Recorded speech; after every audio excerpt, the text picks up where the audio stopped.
What's up, everyone, and welcome back to episode 5 of Tilt Talk. And very excited to be back. I'm Bailey Kennedy. Alongside me is my good friend Miller Veach. Always great to be back, isn't it, Miller? Oh yeah, spectacular. Uh, we're both currently enjoying the long Yeah, weekends. yep. I know we had some practice, but I mean, there's more news to be talked about this week. Yeah, there was actually a good amount of news this week. First things first, we're going to kick it off with Kyle Denhoff. Literally, I think it might have been like right after we finished filming last week. Either it was that day. No, that was Josh who literally announced his decision right after we wrapped filming. And then Kyle Denhoff announced like the next day. But let's talk about Kyle Denhoff first. He announces that he is going to be playing for the Boston Cannons next year. Cannons have to give up a fifth round pick. No problem with them giving up that fifth round pick, and I'm sure the organization is pumped to have Denhoff because Denhoff has been in the last two All Star games. He's a great offensive midfielder.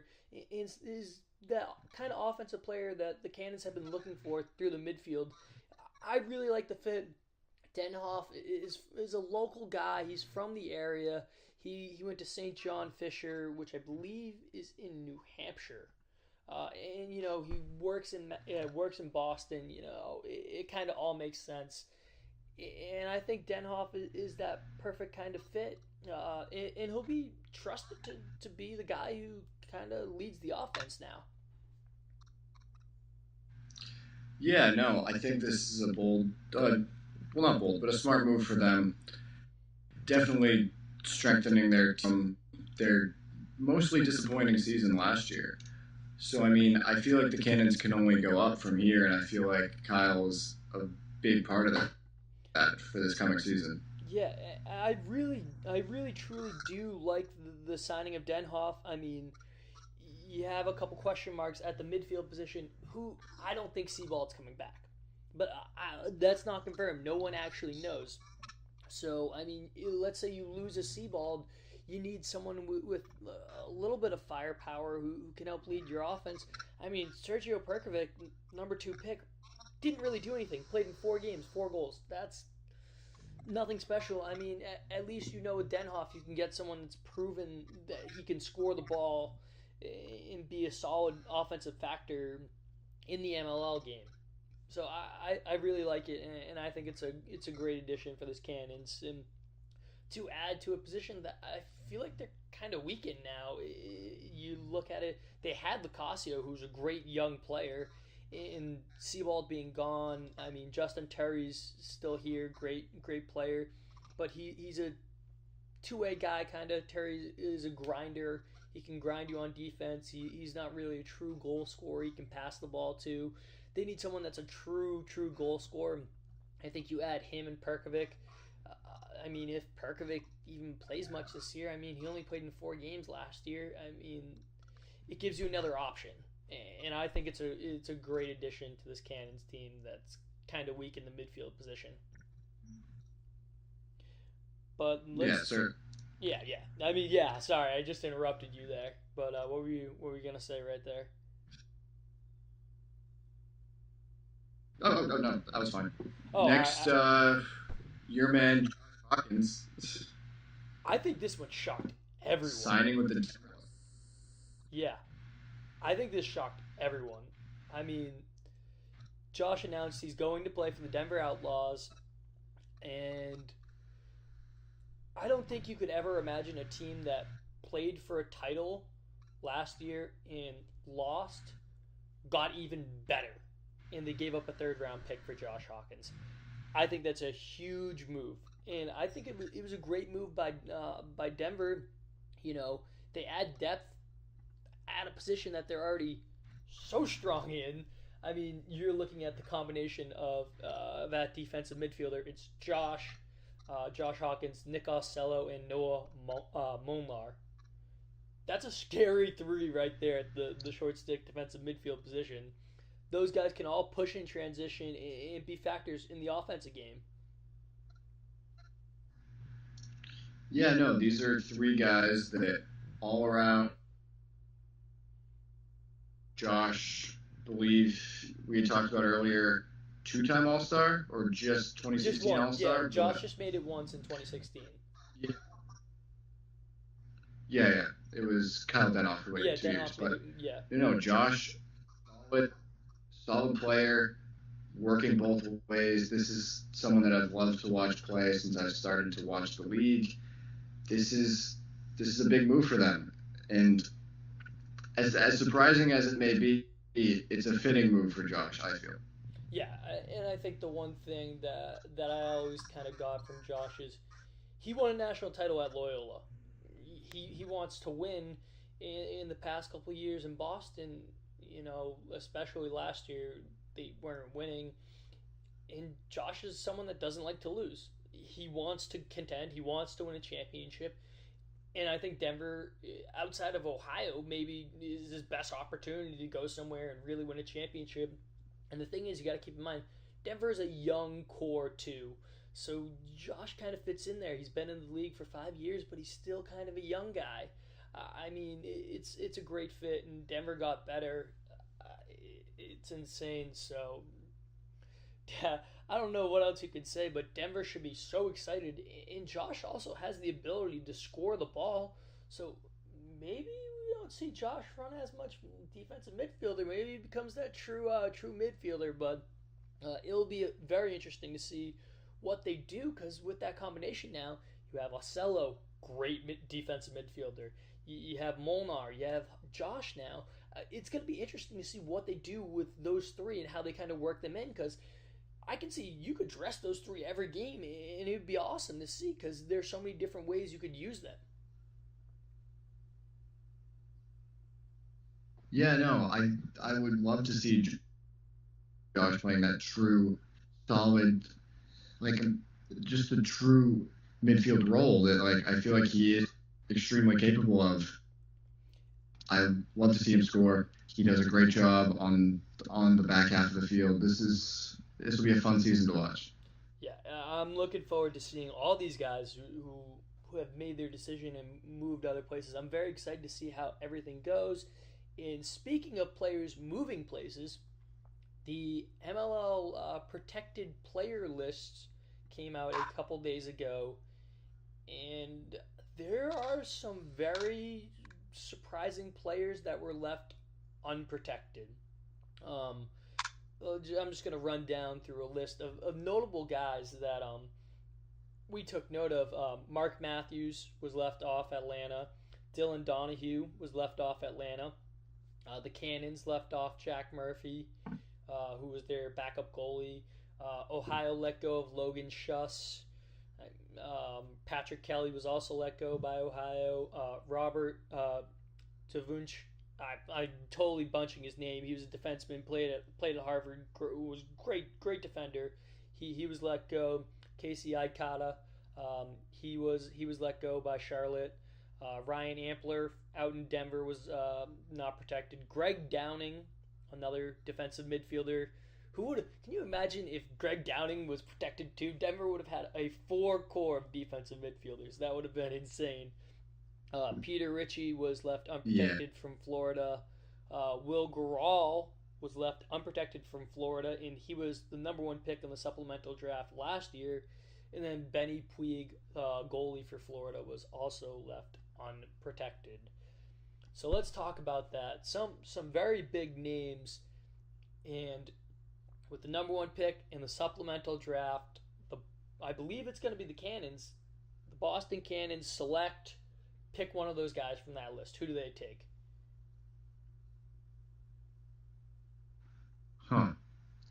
It's between Matthews and Donahue, honestly. Yeah, no, which are both two surprising guys.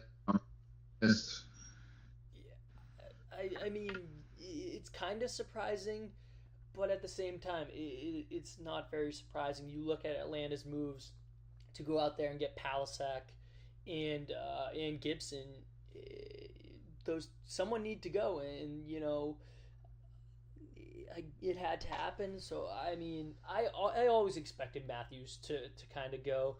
I feel like every year he's left unprotected, and he tends to not go early in the draft, in the supplemental draft, because people kind of know he's not going to be there.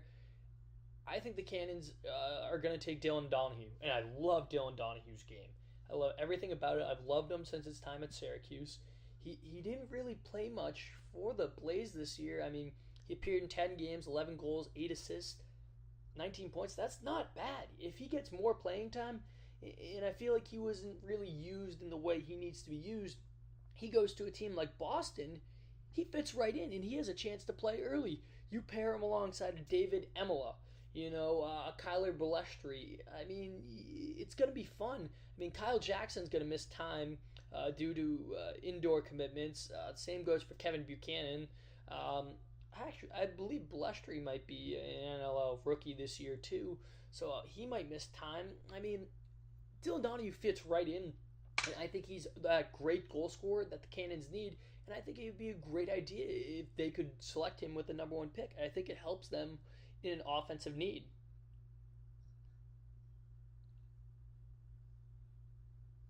Yeah, no, that would definitely be a smart move, especially players with their indoor commitment.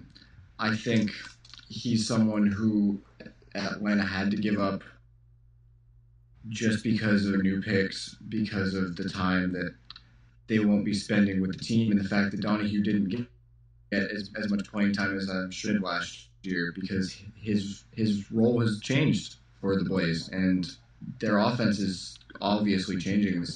Like, he would find a new home in Boston, and that would be best bet. Yeah, I mean, I'm not really shocked by that that decision. I think it'd be great to have a goal scorer like Donahue in a team like Boston, where when you look back at his time at Syracuse, he was known for getting goals, and that's kind of what the Cannons need. They need that go-to goal scorer. You pair him and Emila, who Emila's a great goal scorer too. Those two guys can just pull up from deep and score. It adds a fun style to this Cannons offense. But if there's one player you also want to talk about who's very, very shocking that the Florida launch left him unprotected, was Will Grawl. I just found that very, very, very surprising. I mean, Grawl was the number 1 pick in the supplemental draft last year.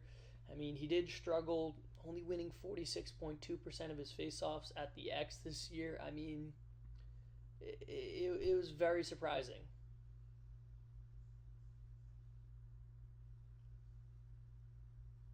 Yeah, that's something that I saw coming, but at the same time, it did make sense. I don't think he panned out the way Florida wanted him to.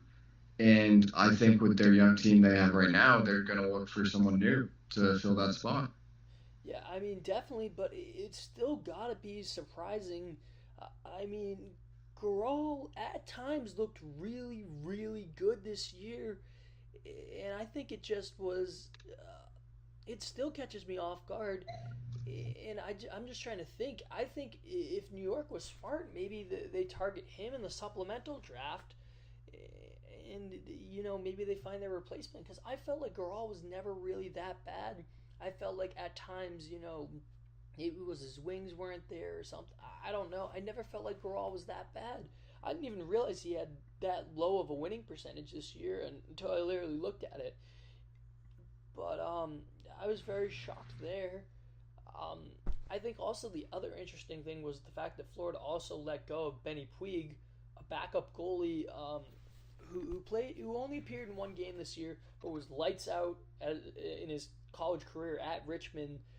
I think Benny Puig is a great young goalie that some teams will go after in the supplemental draft, and I have nothing but respect for Puig. That must mean maybe Florida might be making an announcement soon with a goalie. I mean, they must know something. Something must be going on, because right now they just have Austin Kaut as their only goalie. I think it's going to be very interesting.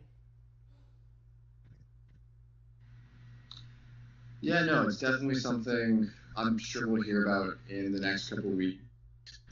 But I feel like this season, after the performance they put up last season, that I can trust their choices when it comes to their goalies this year. Oh no, I'm not saying Puig should have been the starter over Kaut. Kaut was unbelievable, but I was just shocked that they let go of such a solid backup, someone who can really, if Kaut's ever struggling, they could toss him in there, and someone that has confidence. That was really all I was saying. But once again, the most intriguing name will be Mark Matthews. It'll be very interesting to see where he goes. Um, because teams are gonna think about we might not get this guy for many games at all. It'll be interesting to see where he goes. But let's move on and let's discuss some trades that happened that broke literally as they were announcing the expansion. Not the expansion rosters, the protected rosters, and some of the notable trades. The Machine traded a young Fogo that they brought in last year, and Kevin Reisman, who was a rookie from Limestone College, a D2, perennial D2 powerhouse. They traded him to the Launch for a fourth round supplemental draft pick. You look at that. Now, maybe it kind of makes sense. I'm looking at Reisman's numbers right here. He went 50 for 119, so he still was under. He was under 50% too. I mean, but maybe the Launch just have. Oh yeah, he won 42% of his faceoffs, so a lot less than what Garal won on the year. Yeah, I mean, I think it's just an interesting. It was an interesting thing for them to do, but now you look at that, they brought in another Fogo. Maybe it makes sense why they let go of Garal. Maybe they saw something from Reisman that maybe we didn't see. Yeah, no, I feel like there's definitely some background to that trade that we don't know about yet, that we probably didn't see last season. Maybe he's improved since this last season, but I mean, seeing it makes sense, but there's still an underlying factor that I don't think we're gonna know for a while. Yeah, I mean, very, very surprising move. Um, but I mean, you gotta like it. The Launch didn't. What did they get? They gave up a fourth round supplemental draft pick. That's not too bad Mm-hmm. of a move. But let's move on and let's talk about the Cannons. The Cannons gave up on their backup goalie Jack Murphy, who I thought at times was pretty good last year. They left him unprotected because they went out and got the former Ohio State goalie from the Denver Outlaws. They traded a fourth round supplemental draft pick for. Uh, why did I just blank on his name? I was literally just looking at it. They traded for Tom Carey, who was the former goalie at Ohio State just last year, and he was unbelievable. I loved Tom Carey. He was great last year in the Final Four and pretty much all year for Ohio State. I think he's a great get for the Cannons, and with so much question about what's the deal with Tyler Fiorito? Is he back? Like, is he retired? What's going on in that situation? I think Carey is a great guy that you can turn to and say, hey, we've watched you be so successful in big situations. We have trust in you stepping up big in this situation. I love it. Tom Carey is a proven winner, and I think he gives the Cannons a solid backup goalie, but also a goalie that could be a starter if they need to. I mean, last year, 55% of his shots as a goalie for Ohio State. The year before, as a starter, 51. Sophomore year, 51%. So I mean, he's a solid goalie and proves that he can make big time saves. So I'm a fan of the trade. Oh yeah, I'm certainly a fan, and I feel like it makes a lot of sense. I don't like to see Murphy go, but I mean, to be replaced by Carey, I think that makes a lot of sense. And I think the one surprising thing is you look at a lot of the Cannons backups in the past, they've all been Massachusetts guys. Jack Murphy is from, he's a local guy. Why am I blanking on where he's from? I want to say Situate, but I know it's not Situate. I got to look this up because this is going to piss me off. But I mean, you also look at Campbell. He played at Endicott, local kid. He's from actually Maine. Then you also take a look at Eric Haggerty, played at Endicott, was their backup in previous years. He was a local guy. I believe Haggerty was from Sudbury. But Jack Murphy, man, I was very surprised by them giving up on him. It was just very surprising. I thought he was pretty solid in his time in between the pipes. He is from Cohasset. I knew it, and Cohasset is close to Scituate, so I gotta get some points there.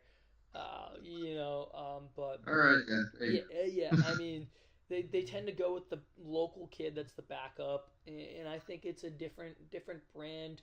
Campbell is unprotected too, but it's going to be interesting. I think Campbell will, if Coach Quirk has his powers, Coach Quirk will weasel his way to get Campbell back on the Cannons roster. But I really like the move, and I think it gives the Cannons a solid backup goalie and someone that they can really trust in if, Fiorito ends up retiring. Yeah, which I think we're going to see. I want to say this year, but I'll probably eat that, and he'll stay one more season. Whether he stays with the Cannons after that, I'm not sure. But I like I really like the prospect of Tom Carey on this Boston team. Yeah, and let's move on to probably the biggest trade of the day when the supplemental rosters were. I mean, not the. I mean the 20-man protected rosters. I'm saying supplemental draft because all the players who are not protected go to the supplemental draft. And I don't. Have you ever heard of this guy? I mean, he's kind of got this weird name. His name's STEELE STANWIK. He was traded to the Chesapeake BAYHAWKS for a 2019 second round pick. Thank you. My questions have been answered. I've been wondering where has STEELE STANWIK been for the last year. He just didn't report to camp this year for Ohio. And I mean, out of nowhere, the Machine just traded him to Chesapeake. Where has he been? That's my question. What has he been up to? He was unbelievable when he stopped. He was a perennial all-star every year when he was playing. Chesapeake made a great move, and they don't even have a head coach yet. So shout out to their whole organizations. Love this move. And now, hey, can you imagine this starting attack right now, Miller? Lyle Thompson, STEELE STANWIK. Boom. That's just two of their possible starters right there. And Josh Byrne. Boom. Those are the three guys you ride with. Yeah, no, you'll have Byrne, you'll have Thompson, you'll have Stanwick. Byrne and Byrne's just going to be being fed by time because I mean that's what he is. He's arguably one of the best feeders we've seen in a long time. In his last season, he 10 goals, 20 assists in 13 games. Yeah, he's great numbers. Yeah, I mean he just dropped off, and I'm glad to see him back. Yeah, no, you look at his looking at his career assist numbers. He had 17 in a year that he only played 9 games in. And then he had 20, 23, 30, and 22. So Stanwick knows how to pass the ball, and I'm sure he's going to fit in great with this Chesapeake offense. You also add in, he's also going to be playing alongside Miles Jones, Matt Danowski, Josh Byrne. Shout out to Chesapeake. That might be the move of the year. And they only gave up a second-round pick. A second-round pick. That's literally nothing to get someone like STEELE STANWIK who plays at like an all-star level. And you also have Jake Vaccaro still. Yeah. And Matt Abbott. Shout out to Chesapeake. They made a huge move. I think there might have been some reasoning as to why. I believe STEELE is an assistant coach at the women's team at Johns Hopkins. So being close to home, yes. maybe that makes sense. Being able to still be at Hopkins and play all the time in the MLL. I think maybe that was the reason why things didn't work out in Ohio. But Chesapeake, man, great move by them. They won that trade. giving up a 2019 second round pick. Not even this year's second round pick. The Machine have to wait another year to use that pick. Yeah, but I feel like that's something that they've sat on, and they are agreeing to that, knowing that STANWIK will hopefully remain at his peak that he was prior to missing those seasons. And I think they're willing to put in that second round pick in 2019 and make it count. Yeah, I mean, I think it's an incredible deal. And I think Chesapeake now, with that move made, once they find a head coach, man, whoever, I'm sure people now, once they saw that Steele Stanwick had been traded to Chesapeake, I'm sure job applications started flooding in because that team has so much talent on it. I mean, I know you're going to miss Lyle Thompson a couple games due to the NLL. You might miss Josh Byrne a couple games here and there. But, I mean, it would be worth it to work with that talent of guys. It's going to be an exciting. I can't wait. Yeah, I cannot wait to see Steele Stanwick back in the NLL. But that's going to do it for episode 5 of Tilt Talk. Once again, thank you so much for tuning in and listening. Please like, comment, subscribe, give us any feedback you have. We appreciate all the comments we get and just everything. All the support really means a lot. And stay tuned. Hopefully next episode, I know we talked about the previous episode that we would be having a special guest with us on this episode. We are in the progress. We're working on an interview with a player to be named. We'll give you guys that hint. It is a player. It is an MLL player. And I'm looking forward to having this conversation with them and just kind of talking about the league and just about everything in general.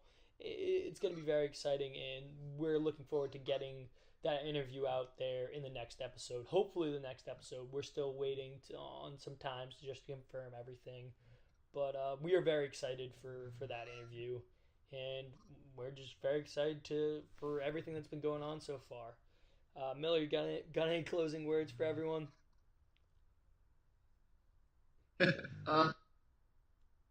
I think you pretty much covered it, man. As you said, like, comment, subscribe. Twitter is Talk. Email is tilt518@gmail.com. But as always, thank you for listening. We appreciate everything, and see you guys later. Peace.